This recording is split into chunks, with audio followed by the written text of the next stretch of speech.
Locked On Cowboys, your daily Dallas Cowboys podcast.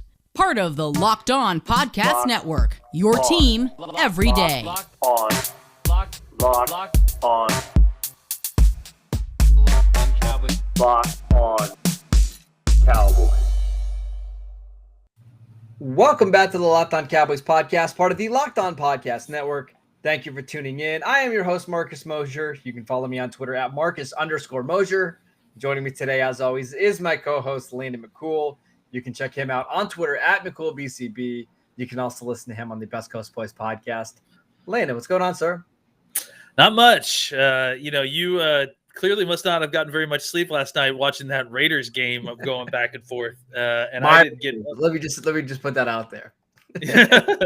And I didn't get much sleep because of different work reasons. So we are running on half steam, but we are full speed ahead because we are excited to talk about Cowboys football today. Yeah, last night was funny because a lot of people who followed me over the off season, they found out I live a double life, Landon, and that I actually cover the Raiders too. Yeah. So that was quite a surprise for me. Let's talk, Landon, about some Cowboys news. We're going to get into your guys' Twitter questions in just a second. But Jerry Jones made a somewhat important announcement earlier this morning.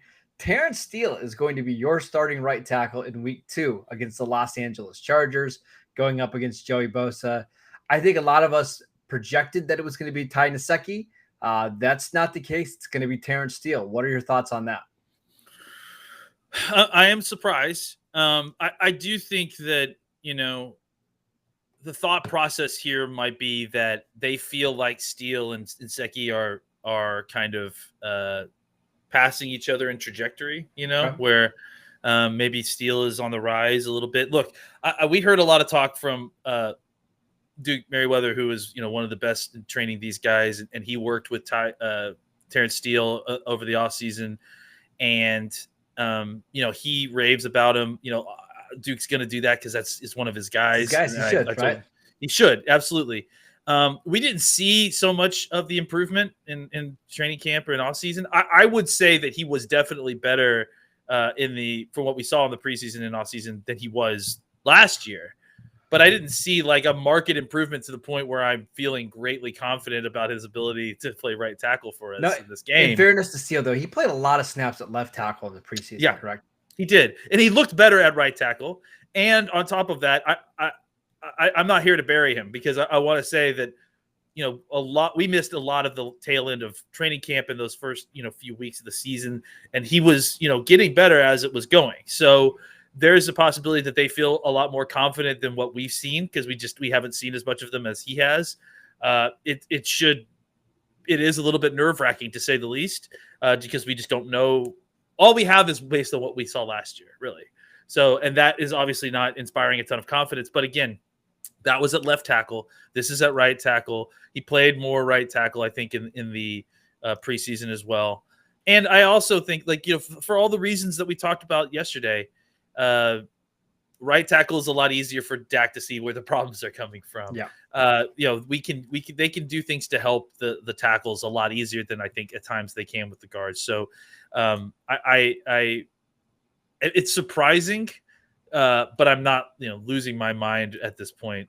It's obviously we don't want to see a bunch of one-on-one situations with Bosa and Terence Steele, but we don't want to see a lot of one-on-one situations with Bosa and La'el Collins either if he was playing. So it's just what it is. The Cowboys are going to have to find a way to scheme around one of the best pass rushers in the game. Yeah, I mean, there's a lot of different directions we can go, but I also wonder, Landon, do the Cowboys just want to keep Ty Nsekhe in that swing tackle role where, if something goes down, something happens to Tyron Smith, they just need to get out of the game. Maybe they feel more comfortable about Ty Nsekhe going over there and playing left tackle with limited snaps in practice. Maybe they just like Terence Steele and they think they can do a better job of doubling or chipping with Steele and Ezekiel Elliott on this side rather than Nsekhe. I don't know. I would say I think Terence Steele got better as the year went on last year. And I know it was it was hard to judge some of it because the quarterbacks are bad. Zack Martin got hurt. It's not going to be ideal, but I think they can get away with Terence Steele at right tackle, assuming they have no other injuries on the offensive line. Yeah, I mean, I think that's really the key thing. It's last year was a terrible sample size for a lot of different people, and I think Terence Steele deserves to be included in some of that because not only was he thrown into a situation that was a terrible situation to be thrown in just on a professional level, he was surrounded by guys who were also being thrown into terrible situations. Mhm. And so this is a much more accurate look at what we can expect from Terence Steele, I think, because this is the kind of situation where you would, work a young player in realistically, not, hey, you're our starting left tackle now because we lost both of our offensive tackles and our quarterback's gone. Like it's kind of a more, okay, we got these guys down for a couple of weeks. We just need you to kind of fill it in. We'll provide you some help. We have the ability to provide you some help because we are mostly healthy in other spots of the offense. So I think there's tons of panic on Twitter. I totally understand it based on what Terence Steele played last year. I would not expect that level of play from him, and I would not expect that level of problem with the offensive line just because Terence Steele is in at right tackle while you have the rest of your healthy offensive line. I also want to remind people that the Cowboys played 16 games with Terence Steele at right tackle last year, right? Like, I think Kellen Moore and Mike McCarthy know how to design a game plan around Terence Steele at right tackle. That's with a lesser offensive line and a lesser quarterback. Again, it's not going to be pretty. It's not going to be perfect. Joey Bosa is probably going to have a sack. There's probably going to be some pressures where he forces Dak to dump it down short or get rid of it. But I think you can still win games with Terence Steele as your right tackle. That's all I'm saying, right? Yeah, I agree. All right, let's take a quick break so I can tell you guys about Bet Online. We're back and better than ever with all eyes now turned to the gridiron. Our teams are back on the football field. As always, BetOnline is your number one spot for all the pro and college football action this season. Head to the website or use your mobile device to sign up today to receive your 100% welcome bonus. That is double your initial deposit just for signing up. Don't forget to use the promo code NFL100 from football, basketball, boxing, right to your favorite Vegas casino games. Don't wait and take advantage of all of these amazing offers for the 2021 season. BetOnline is the fastest and easiest way to bet on all of your favorite sports. BetOnline, your online sportsbook experts. All right, Landon, a lot of people want to know, why isn't Zack Martin going over to right tackle with Connor McGovern holding up well last week in week 1? Why not move Martin out to right tackle and get your 5 best guys out of the field? I mean, I think the first answer is that Martin doesn't want to. And which I think a lot of people are wondering, why is it up to him? Why should the Cowboys just make the move that's best for them? I gotta say, people didn't seem to complain when the offensive line chose their own offensive line coach the last 2 or 3 offensive line coaches. I think that people either need to trust the offensive line to make the decisions about this stuff or not. Look, I think that there is a legitimate argument to be made that part of the reason that he got hurt last year was because he's not used to playing offensive tackle. He doesn't train to play offensive tackle. He's not cross-training to play offensive tackle. So, this is a 5-game situation. This is not, the entire season. This is not, the final 5 games of the season to try to get into the playoffs. They didn't design for this to be the solution at any point. So why would it be the solution, just because some guy got hurt as, anticipated with their depth chart? You don't design a depth chart to not use it. Right. I think that's the thing, is that they don't just kind of disrupt the apple cart because Connor McGovern had a pretty decent game and showed you that he could be a good backup. I think, you put trust that Terence Steele can maybe take a step. You put trust in your offense to be able to design the game around, the defenders that are going against Terence Steele. This is going to happen on a variety of different positions. We need to be resilient, and we need to have backups who can come in and play these positions in a way that they were practiced. You can't I understand why we had to do what we did last year, but it was kind of a last result, a last case scenario, and it shouldn't be. We shouldn't be breaking the glass, as they say. in week 2 for Yeah. something that is a temporary situation. Well, and in which La'el Collins will come Steele back. is so bad over the next couple of games, maybe they start to think about it then, and maybe Martin, they start out 0-3, let's say that, and then they need to figure out something. I think that makes sense, but not at 0-1, right? I mean, honestly, I think Inseki will get a shot before Zack Martin will. Yeah. You have 2 offensive tackles on this roster. You're gonna try those guys before you decide to move a guy who doesn't want to move to that position, got hurt moving to that position last year, and probably is pretty angry about the fact that he got hurt playing that position after being forced to move last year. So I think I would rather have a stable force at all pro to the left of whoever is playing right tackle, and then make that work with chips and 6 and 7 man protections, as opposed to trying to jumble things around to hopefully get a best starting 5. I agree. All right, let's move on to a different question. This is actually a really good one from Chris, and I'm curious to hear your answer, Landon. He says, do you know anything about what the Cowboys' plans would be should Mike McCarthy miss a game, whether it's due to COVID or something else? Who do you think would be the quote-unquote head coach for that game? Do you think it'd be Kellen Moore? Do you think it'd be Dan Quinn? What do you think? That's an interesting question. I mean, they technically have an assistant head coach in Rob. I can't even remember what his name is right now. It's kind of like the motivational, guy.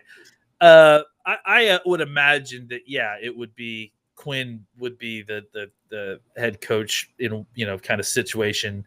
And it would be Kellen Moore just running the offense kind of autonomously. Do you think it could be Bones Fossil? We've seen him potentially be the assistant coach before. Or I mean, I think that actually would make some sense, just in kind of, again, it's sort of like what we just talked about with the offensive line, right? In order to kind of get Quinn to be the head coach, he might have to come down from the booth, to be on the sideline. Maybe you don't want to change so many moving parts. Maybe you just need someone to kind of fill that in-game management role of the head coach, and having Bones Fossil, who's doing special teams, that's maybe not as required, or at least it's a little bit closer to the ins and outs of what's happening between offense and defense. That maybe that's a better solution for kind of making those ultimate decisions, just because he has more bandwidth to do it in the game. What about Doug Nussmeier, the quarterback coach? I think Nussmeier is a trusted voice. He's had some advanced roles in different programs before. The Cowboys have several different guys on the roster that have either been head coaches, or Philbin. If you wanted to go there, it could be Philbin. Yeah, it could be Philbin. The Cowboys have several different guys that have done this role, have been head coaches at the NFL level and at other levels as well. So I'm sure they have an internal plan. The good news is that they have choices here. They have multiple people here that you feel confident could kind of serve in that role in game. And McAdoo? No. He's busy getting coffee. He's busy getting the meds for the sick coach. Yeah, that's it. He's fine, just in the booth. That's where he belongs. All right. A lot of people, Lena, want to know about the Cowboys' red zone offense. We'll just pick this one from @arguing_Cowboys, a longtime fan of the show. Does the lack of red zone offensive production worry you? It's been a problem for them for a few years now. How do they fix it? It concerns me, the fact that it hasn't been fixed. I do think that they have the elements here to make this work. I just think it didn't help not having Zack Martin last week. It didn't. I mean, I think that's certainly a big thing. If you go back and watch the game, it seemed to me that the more the issue was missed opportunities just outside of the red zone, and it's like they had several opportunities to score touchdowns that, either the plays didn't play together. Well, I'll give you an example. I got one off the top of my head because I remember watching it last night. There was a drive where the Cowboys ended up having to kick a long field goal and they missed it, where Blake Jarwin was running down the seam, just wide open, would have been a walk-in touchdown. But Vita Vea got right in the face of Dak, and Dak had to scramble out and kind of just throw the ball away. It's just one of those examples, right? Like just one missed block or one guy getting overpowered just caused a chain, of reactions that caused the Cowboys not to score a touchdown. So I think it's not like the play designs are bad. It's not like they don't have a receiver who can win in the red zone. It's not like they can't run the ball in the red zone. I just think it's week 1. I'm not panicking too much about that. I think the reason that it's a worthy topic is that it's been a problem. It was a problem last year. And I think a lot of it last year was because of, personnel and who was playing at different points. But I also think that, it didn't necessarily show itself as being solved in week 1. So it's a lingering thing. I feel confident that they're going to be able to get it back together just because, again, I trust the play caller. I trust the quarterback. I mean, I think they have guys who are great red zone weapons. Look, the Zeke pitch thing, was just a misplay by Zeke. Well, the play before that, actually, the play right before that, Dak just missed Zeke earlier on that route. Zeke was so open. And there was another one too, I think, where was it where Lamb ran it for, I think it was like from the 20 yards or so out, right? And Lamb ran an outright, or maybe it wasn't Lamb, maybe it was Cooper, I can't remember. But Dak got pressure in his face and wasn't quite able to get the throw to him, and it kind of one-hopped him into the end zone. There was another fade route to Michael Gallup where Dak just threw it just outside, so Gallup made the catch, kind of just like 1 foot out of bounds. Like, they're so close to doing it. That's why I'm not concerned about it too much. Not yet. I mean, it's something to keep an eye on because it has been a problem in the past, and the Cowboys need to be good in the red zone. But I'm not hitting the alarm bell yet. Yeah, bring back Des Bryant as wide receiver 3, red zone specialist. Or Rico Gathers. I'm fine with either. Or Brown. Honestly, I think Noah Brown is a guy that they can use here more. So now that he's active, maybe and you've lost Gallup, maybe look for Noah Brown to be kind of a big body receiver that they could use down. Well, I mean, I don't know if they're going to throw fades and that kind of stuff to him, but where Brown is really good, if you want to use like the play action stuff, you want to do the bootlegs and basically have him like a tight end, just kind of rolling out to the flats. That's where he's really good because he can function as a blocker and he can make plays in the passing game. So I think that's a good call. I also think you can give him smoke screens and stuff out really quickly and just see if the cornerback is willing to tackle him because he may not be able to. Yeah, I mean, that might be a good one this week against I'm going to say San Diego, the Chargers. I haven't done that in a long time, but the Chargers have some smaller corners. Like if they're going to put Asante Samuel Jr. on Noah Brown, it's a pretty big size disadvantage there for Samuel. So like make Samuel try to tackle in space. Make him try to come up and be physical with Noah Brown. It's a matchup I actually like in Dallas's favor. All right, let's take a quick break so I can tell you guys about DirecTV.com. It's the TV you love, the entertainment you love without all of the hassle. DirecTV Stream brings you live TV and on-demand favorites together like never before, which means you can watch your favorite sports, movies, and shows all in one place. And the best part, there's no annual contract, so stop waiting and get your TV together with DirecTV Stream. You can learn more at DirecTV.com. That's DirecTV.com. I also want to tell you guys about RockAuto.com. It's a family business serving auto parts to customers online for over 20 years. They have everything from engine control modules and brake parts, motor oil, and even new carpet. Whether it's for your classic or your daily driver, get everything you need in a few easy clicks delivered directly to your door. The RockAuto.com catalog is unique and remarkably easy to navigate. Quickly see all the parts available for your car or truck and choose the brand, specifications, and prices that you prefer. Best of all, prices at RockAuto.com are always reliably low, and they're the same for professionals or do-it-yourselfers.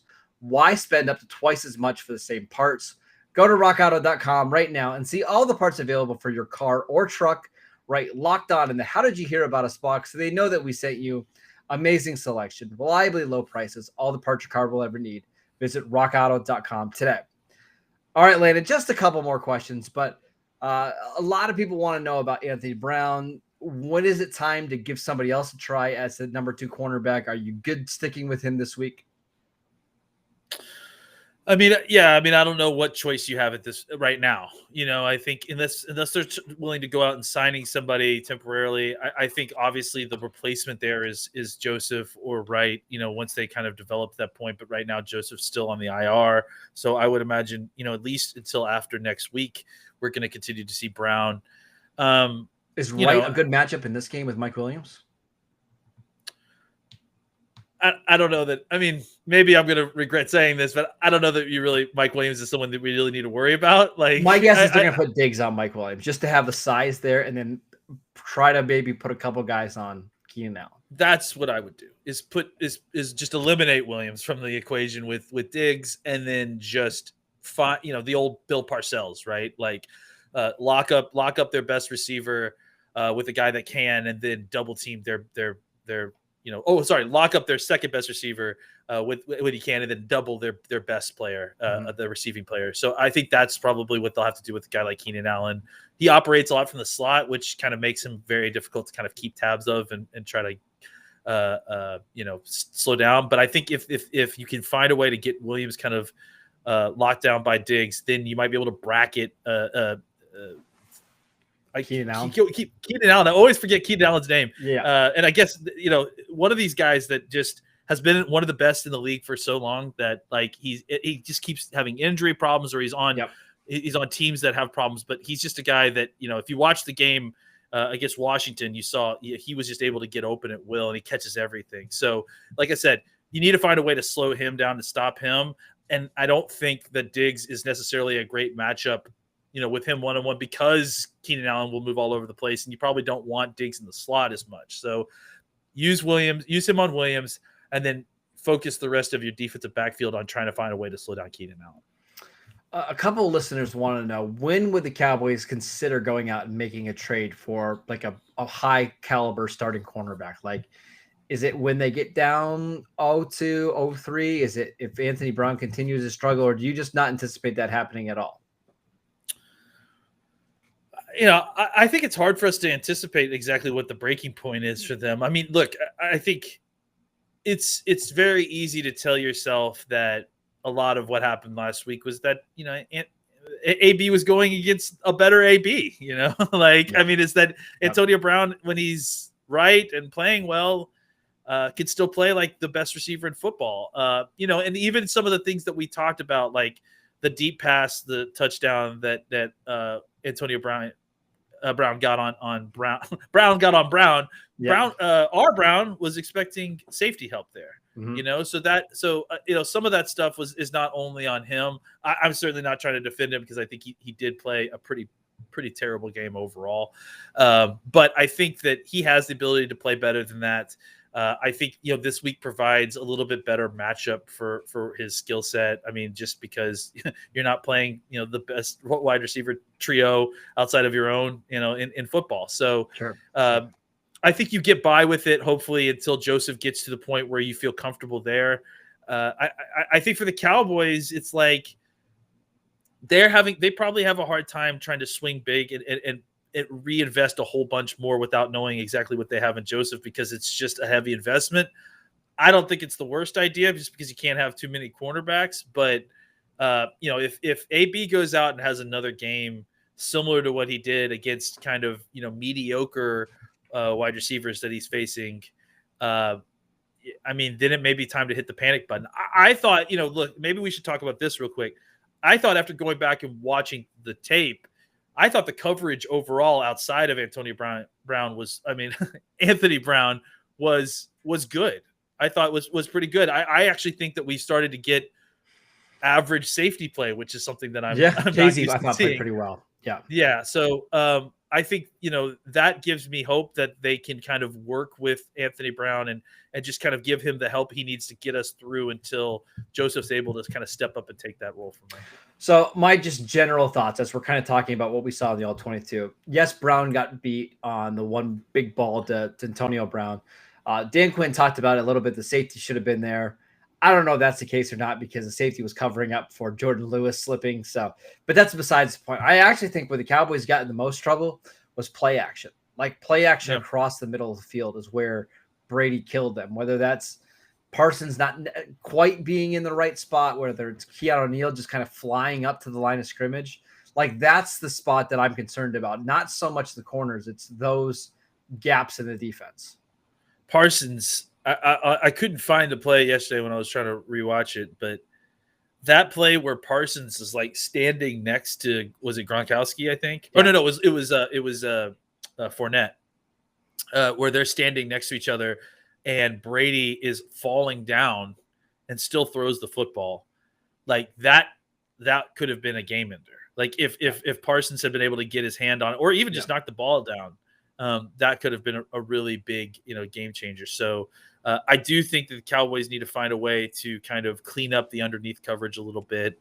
But you're not always going to play Brady every week too. So I think you're playing a really good young quarterback this week. Quarterback, yeah, really good young quarterback, and I think he's going to be able to, do some things and make plays for sure.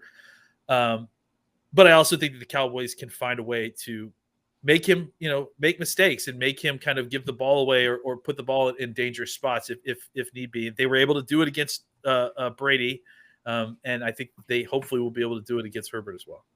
Last thing before we go, Landon, you are an LA guy, Best Coast guy, which I disagree with.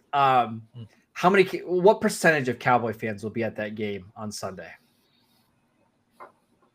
I mean, it could be 50%. I don't know. I might have been higher, but it could be more than that. I have no idea. I mean, honestly, let's be clear. The Los Angeles Chargers are Los Angeles Chargers as a Los Angelite. They played in a soccer stadium last year, and they had trouble filling it up at times, if I'm not mistaken. So, the Chargers are one of the weirdest teams in the NFL. They're a very well built, very well run organization that just has almost no fan base. And it's a lot of it has to do with the fact of what happened in San Diego and the way that ownership treated the fans in the stadium there, and then obviously they didn't give themselves any.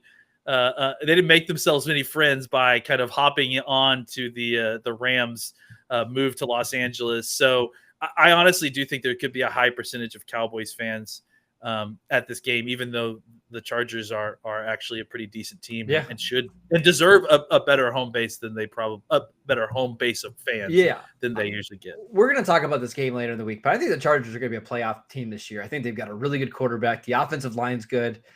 They might have the second or third best defensive player in football, and his name is not Joey Bosa. We'll talk about Derwin James later in the week, but I just remember the Cowboys game. I believe it was in 2013, Landon.